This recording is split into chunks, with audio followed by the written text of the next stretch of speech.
Olá, tudo bem? Graça e paz da parte de Jesus Cristo, o Filho de Deus.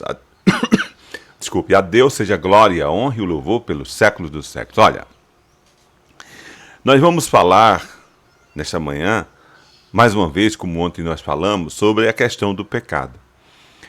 Como o pecado é danoso e nós, muitas vezes, não temos noção da gravidade do pecado, né? Até brincamos com o pecado. Quando nós falamos assim, a carne é fraca, olhe, cuidado, a carne é fraca.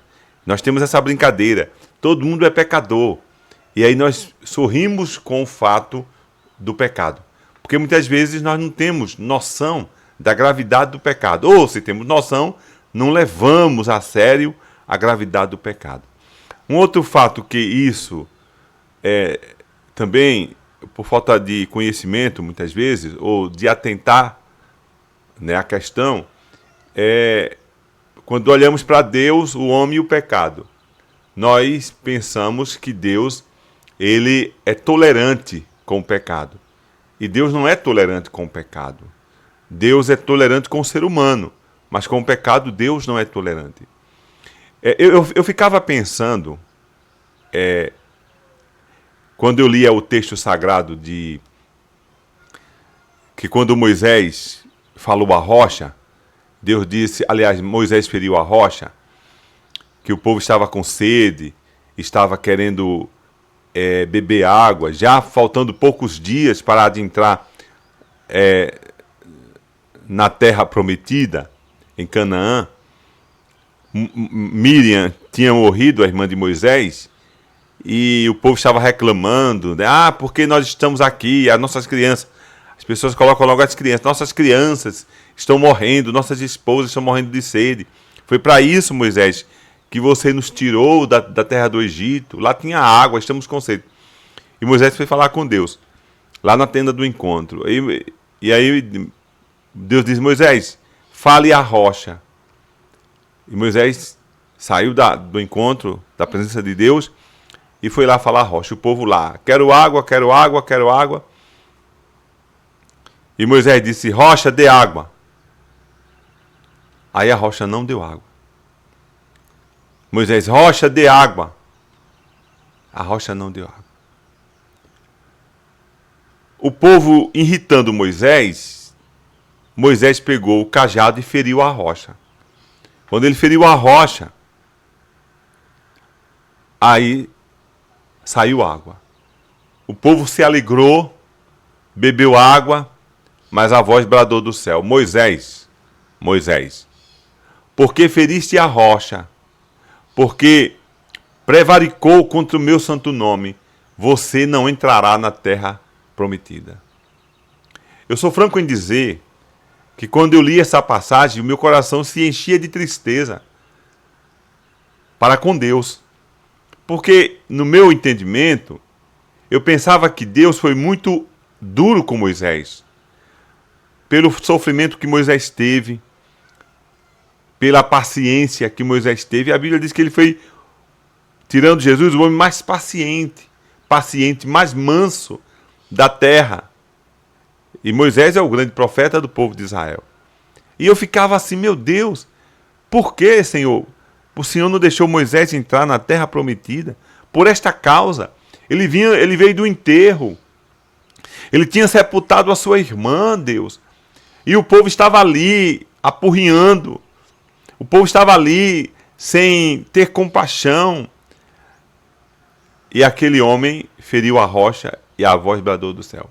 Por 3 vezes, Moisés orou a Deus, pedindo que Deus permitisse que ele adentrasse na terra prometida. E Deus disse, Moisés, não fale mais disso. Suba no monte, você verás a terra de longe, mas teus pés não vão pisar lá, porque você prevaricou contra o meu santo nome e você feriu a rocha. Amados, até eu entender esse texto, eu quando lia o texto, e Deus sabe da sinceridade, que eu achava que Deus tinha sido injusto com Moisés.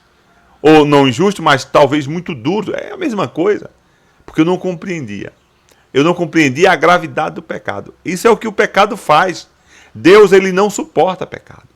Quando nós pecamos contra o Eterno, existem duas possibilidades de acontecer conosco. Ou Deus entrar com justiça, ou Deus entrar com misericórdia. Acontece que nós não sabemos qual será a reação de Deus. Se Deus vai agir com misericórdia, porque Ele é Deus misericordioso, ou se Ele vai agir com justiça, porque Ele faz justiça. Então, todo cuidado é pouco para o pecado. Então, muitas pessoas não têm noção da gravidade do pecado. Até eu entender que Moisés prevaricou contra o nome do Senhor, e Deus o castigou, dizendo: você não vai entrar na terra prometida, porque você prevaricou contra o meu nome. Então o pecado é algo abominável aos olhos de Deus, e deve ser também em nossas vidas. Nós devemos buscar a santidade do Senhor, mas é impossível buscar a santidade se eu não conhecermos a gravidade, se eu não conhecer a gravidade, ou se nós não conhecermos a gravidade do pecado. O pecado é gravíssimo, o pecado afronta a face do Eterno. E muitas vezes nós acordamos, dormimos e acordamos até para pecar. Todo cuidado é pouco. Diz o texto sagrado aqui. Veja o que o texto diz. Primeira carta de João, capítulo 4, diz assim, capítulo 3.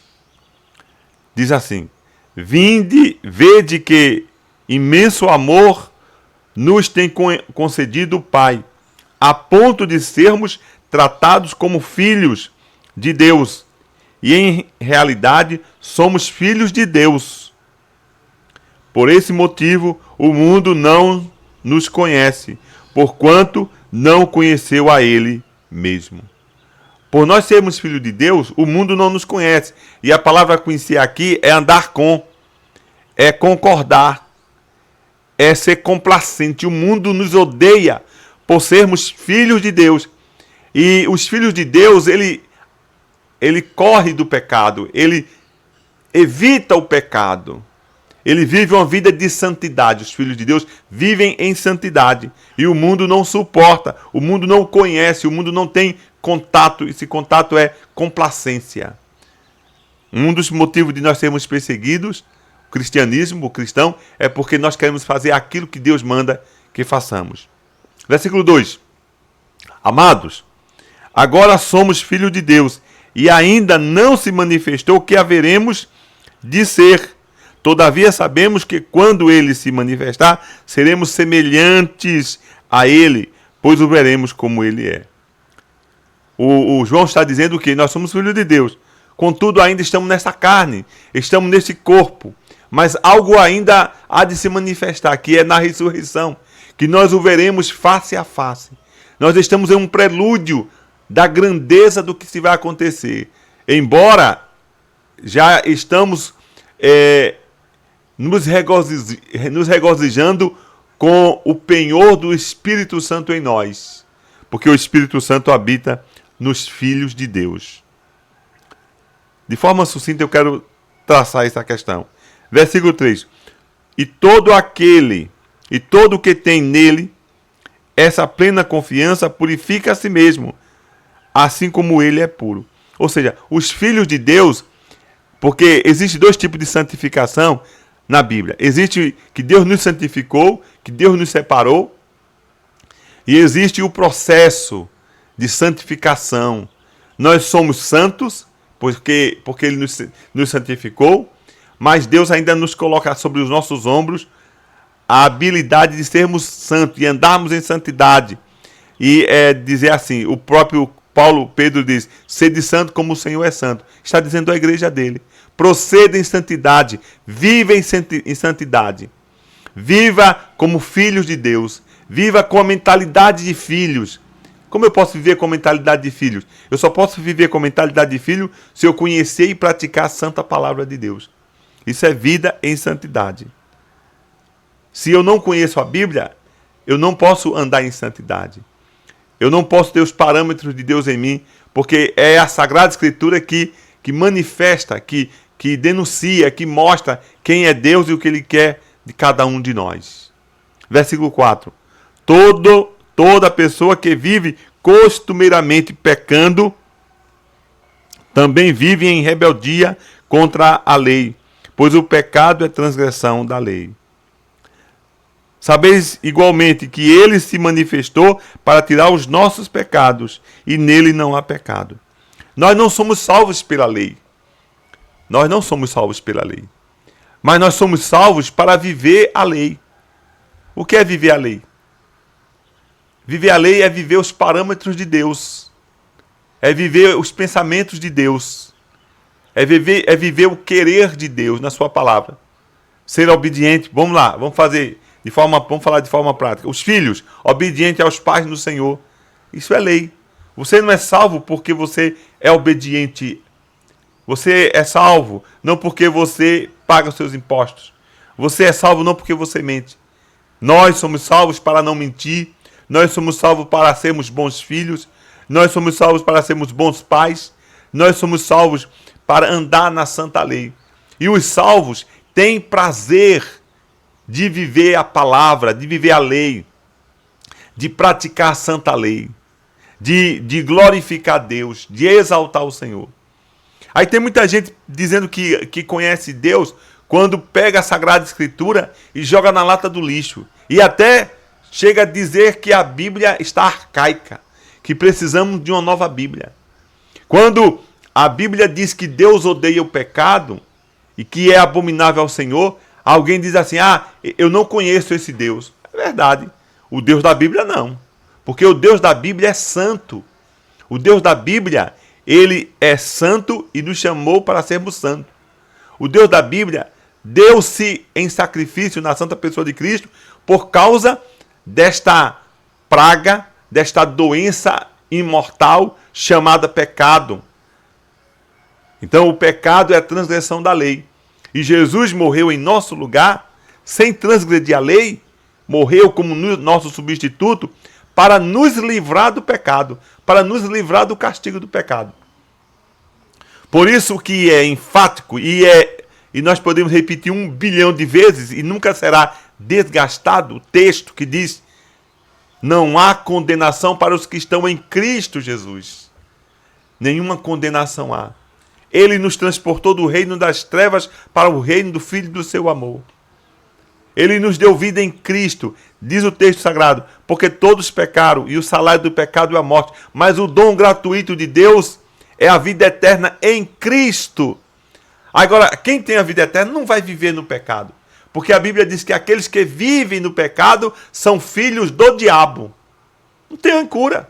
O cara que vive no pecado e fica Deus, Deus, e no pecado é filho do Satã, é filho do diabo, diz a Bíblia. Jesus, lá no livro de João 8:44, diz, vocês são filhos do diabo e querem satisfazer a vontade da vossa carne. Ele é homicida desde o princípio. Quem vive pecando é filho de Satanás, não é filho de Deus. A Bíblia diz que os filhos de Deus têm prazer na lei do Senhor, têm prazer na palavra de Deus, têm prazer em estar com Deus.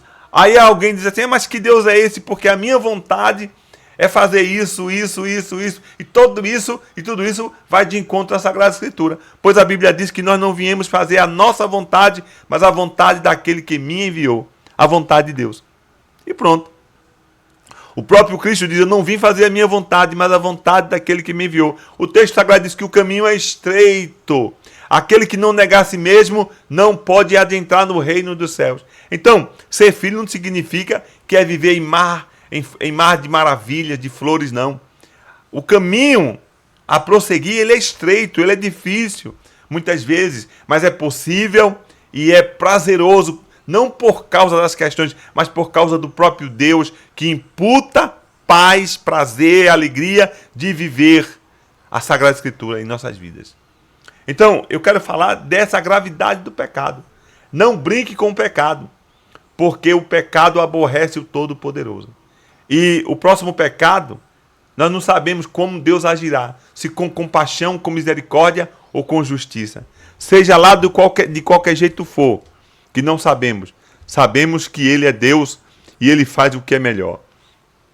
Que Deus nos abençoe e até uma outra oportunidade, em nome de nosso Senhor e Salvador Jesus Cristo.